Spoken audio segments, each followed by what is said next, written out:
Pasemos a nuestra siguiente glándula, la glándula tiroides. Esta glándula produce 3 hormonas. La T3, conocida como triiodotironina, la T4, conocida como tiroxina, y la calcitonina. Recordemos cómo es la estructura de la glándula tiroides, cómo es la producción de estas hormonas y qué funciones cumplen cada una de ellas en nuestro organismo.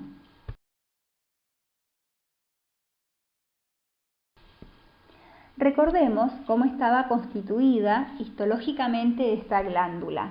Estaba rodeada por una cápsula de tejido conectivo y en su interior teníamos los llamados folículos tiroideos, que eran unidades formadas por células foliculares, células cúbicas, que encerraban en su interior a un material llamado coloide. Ese coloide estaba constituido principalmente por una glucoproteína grande, es decir, de gran tamaño, llamada tiroglobulina. Esa tiroglobulina es la proteína o el componente que va a contener a las hormonas tiroideas T3 y T4. Esos folículos tiroideos estaban rodeados a su vez por capilares sanguíneos. Como todas las glándulas, hemos dicho, tienen una rica vascularización, y cercanos a esos folículos, en las inmediaciones, encontramos las células C o células parafoliculares, también llamadas, que van a ser las encargadas de producir calcitonina. Es decir, los folículos tiroideos van a ser los encargados de la producción de T3 y T4, y las células C o células parafoliculares la síntesis de calcitonina.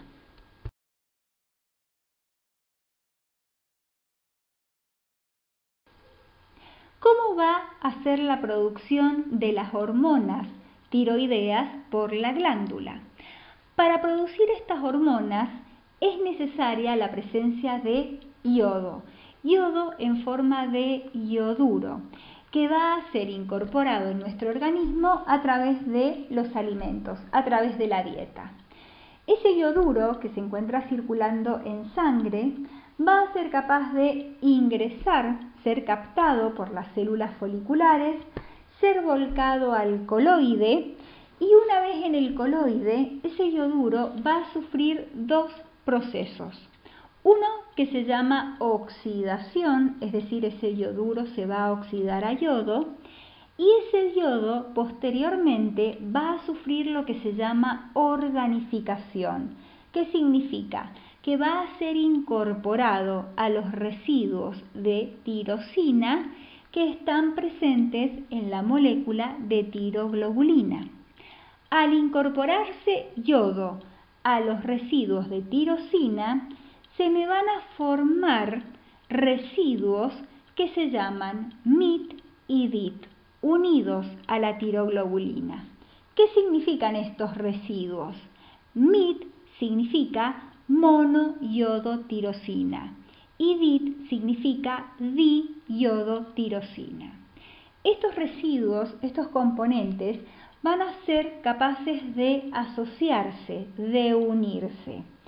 Cuando se unen 2 moléculas de diyodotirosina, lo que se me forma es la T4 o tiroxina, que va a estar unida también a la tiroglobulina.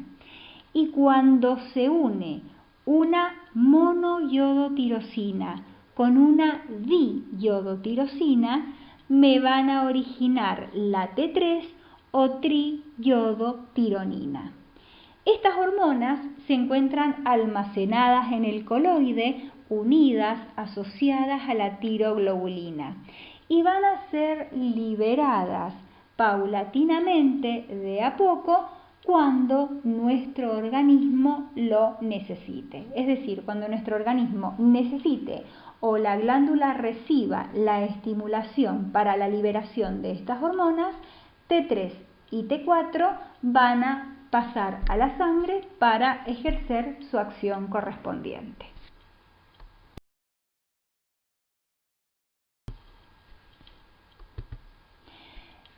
¿Qué características tiene la secreción de estas hormonas tiroideas? Fíjense, los folículos pueden almacenar una cantidad de hormona tiroidea suficiente para cubrir las necesidades normales del organismo durante 2 o 3 meses. Es decir, el coloide tiene almacenadas hormonas producidas, hormonas sintetizadas, que las va a ir liberando a medida que nuestro organismo lo vaya requiriendo. No significa que todo lo que la glándula produce lo va a liberar a la sangre, no, tiene una reserva. Por otro lado, en condiciones normales, el 93%, es decir, la gran mayoría de las hormonas tiroideas liberadas corresponden a la T4, a la tiroxina, y un pequeño porcentaje, alrededor de un 7%, es T3 o triiodotironina. Sin embargo, a pesar de que se produce una cantidad muy alta de T4, en los días siguientes a su liberación, esta tiroxina o T4 se va desyodando, es decir, va perdiendo yodo y se va transformando o convirtiendo en triiodotironina. Por consiguiente, la hormona liberada en última instancia a los tejidos y empleada por ellos es justamente la triiodotironina. ¿Y cómo viajan, cómo circulan estas hormonas en sangre, la T3 y la T4? Van a viajar unidas a proteínas transportadoras, principalmente a una llamada globulina fijadora de tiroxina, pero también circulan en menor medida unidas a otras 2 proteínas más, una llamada prealbúmina y otra llamada albúmina fijadora de tiroxina. ¿Cuáles van a ser las funciones de las hormonas tiroideas? Estas hormonas tienen un amplio abanico de funciones, pero tienen principalmente un efecto anabólico. Recuerden que anabólico significa síntesis, producción. ¿Cómo van a ejercer esta acción? Aumentan la transcripción genética, es decir, la transcripción de los genes y por lo tanto la síntesis proteica. Me aumentan la actividad de la bomba de sodio y potasio ATPasa. Aumentan el consumo de oxígeno. ¿Cómo lo hacen? Aumentando el número y actividad de las mitocondrias. Al aumentar la cantidad y la actividad de las mitocondrias, me aumentan la producción de energía y para producir esa energía, ese ATP, yo necesito consumir oxígeno. Me aumentan la absorción de glucosa, me estimulan la gluconeogénesis y la glucogenólisis, es decir, aumentan la disponibilidad de glucosa en sangre, aumentan la lipólisis y por lo tanto la degradación de triglicéridos y la liberación de ácidos grasos.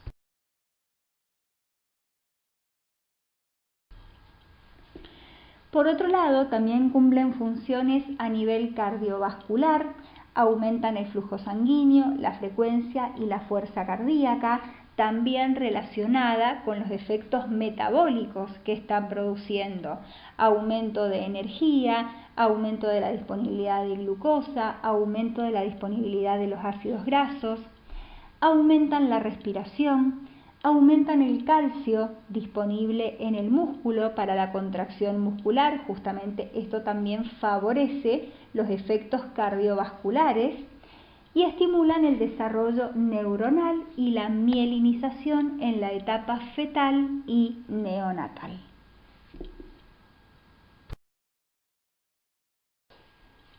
¿Cómo es la regulación de la secreción de las hormonas tiroideas? Como hemos nombrado previamente en el eje hipotálamo-hipófisis, el hipotálamo libera un factor liberador, justamente, que va a estimular a la hipófisis a producir TSH o tirotrofina. Esta TSH por sangre llega a la tiroides estimulando la producción de hormonas T3 y T4. A medida que estas hormonas son producidas, las hormonas tiroideas, y pasan a la sangre, pueden ejercer un efecto de retroalimentación negativo o feedback negativo a nivel de hipotálamo y de hipófisis, que significa que ellas mismas van controlando su producción, van regulando su producción a través de la inhibición de los centros a nivel del eje hipotálamo-hipófisis de los factores que estimulan la misma producción de las hormonas tiroideas.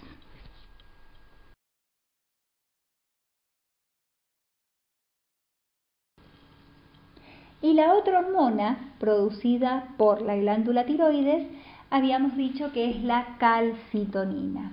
La calcitonina es producida fuera de los folículos tiroideos por las células parafoliculares o células C. Esta calcitonina también es liberada a la sangre, viaja por sangre y va a actuar sobre sus órganos o células blanco que van a ser el riñón y el hueso.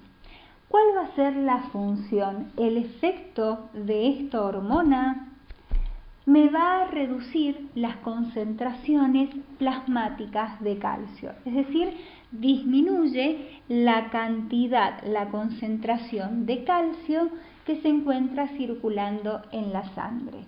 ¿Cómo lo hace esto? A través de dos grandes mecanismos relacionados justamente con los órganos blanco u órganos diana. Primero, me va a disminuir la reabsorción renal de calcio y de fósforo, es decir, me va a estimular que el calcio sea liberado por riñón, se pierda en orina, y por el otro lado me disminuye la actividad de los osteoclastos. Recuerden que los osteoclastos eran la célula ósea que participa justamente en la resorción. Por lo tanto, al inhibir a esta célula, yo no tengo calcio disponible en sangre que haya sido producido por la resorción ósea. La siguiente glándula es la glándula o las glándulas paratiroides. Recuerden que las glándulas paratiroides son 4 glándulas pequeñas que están asociadas a la glándula tiroides, de allí justamente el nombre, y producen una hormona que se llama paratohormona. Esta paratohormona es producida por las células principales de la glándula tiroides. ¿Y cuál es la función?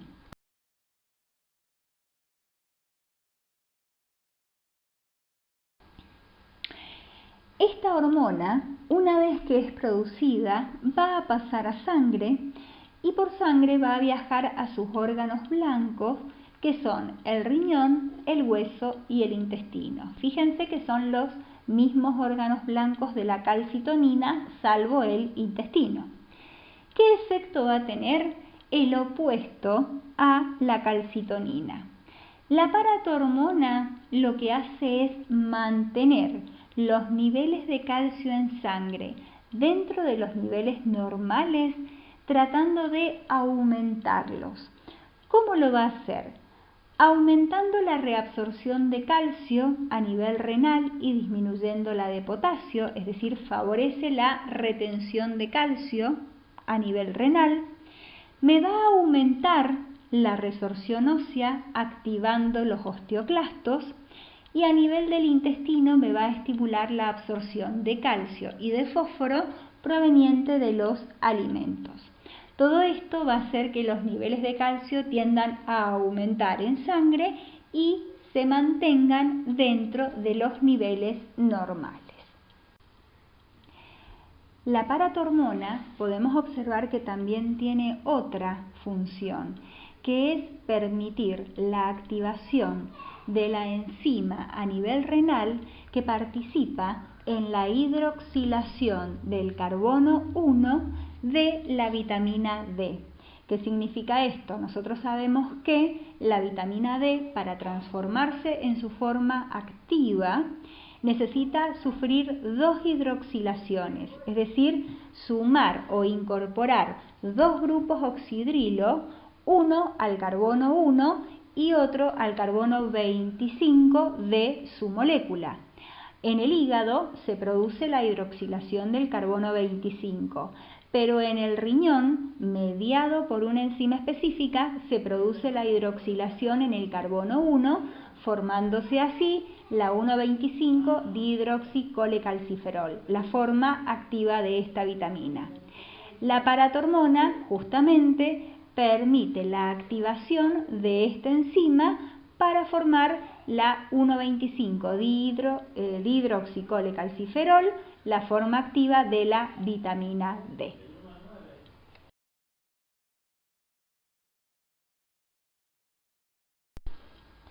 ¿Cómo va a ser entonces la regulación de los niveles de calcio en sangre cuando juegan la calcitonina y la paratormona en lo que se llama la homeostasis del calcio?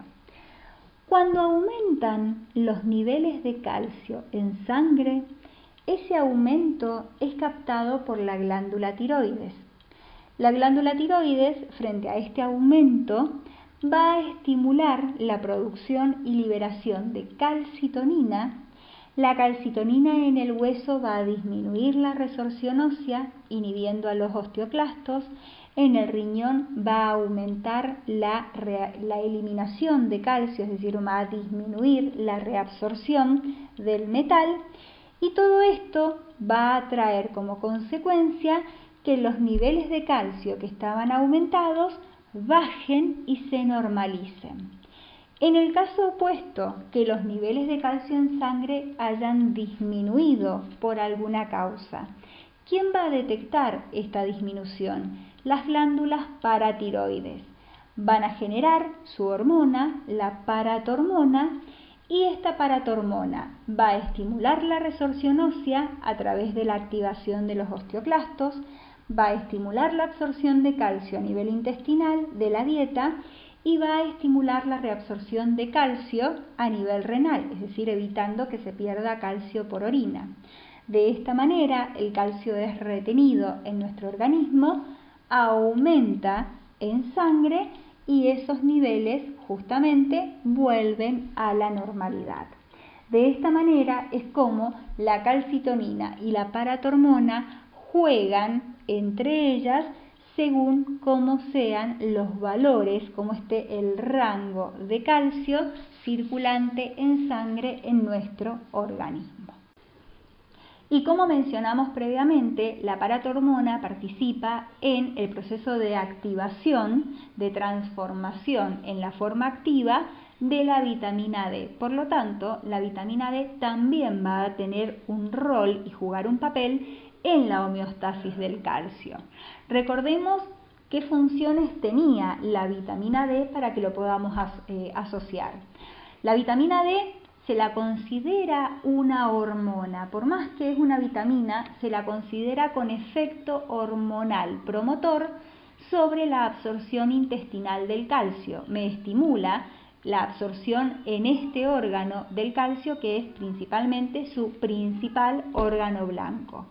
Aparte, me facilita la absorción de fosfato en el intestino, me reduce la excreción renal de calcio y fosfato y participa en la mineralización ósea, aumentando la actividad de una enzima presente en los osteoblastos, que es la fosfatasa alcalina, y justamente también al estimular la absorción intestinal del calcio y reducir su excreción renal, por lo tanto me permite tener más disponibilidad de calcio circulante para que pueda ser utilizado para la mineralización. Por supuesto que todo esto va a estar bajo la influencia de la paratormona, que regula la producción, la activación más específicamente de esta vitamina.